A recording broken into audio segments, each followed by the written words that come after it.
There is evidence in the ReutersIpsos daily tracking poll that the bloom is off Trump's rose with a lot of rural voters. On a host of issues, folks are expressing much less confidence in the president.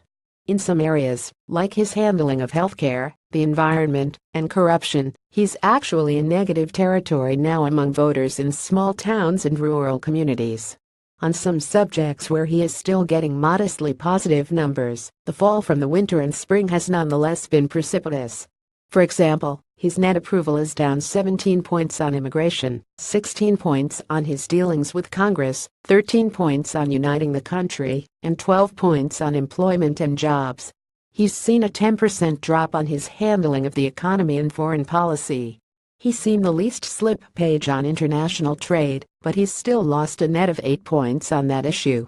It can be tricky to interpret these numbers. In some cases, people are unhappy that he hasn't delivered on his promises, but in others they seem dismayed by what they perceive as broken promises or reversals of policy. Healthcare is a good example. Some are dismayed that he hasn't repealed the Affordable Care Act, while others are upset about the proposals Congress put forth that the president supported. On immigration, some feel like he hasn't gone far enough, or are angry that he hasn't produced, while others think he sold out to the Democrats to get a deal on hurricane relief and the debt ceiling. With so much push and pull, it's even hard to understand his hemorrhaging on the environment.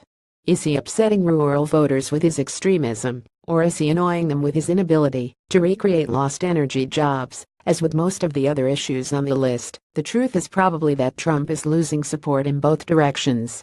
Another way to interpret the numbers is that people just feel worse about the president in general, and this is leading them to give him poorer marks across the board.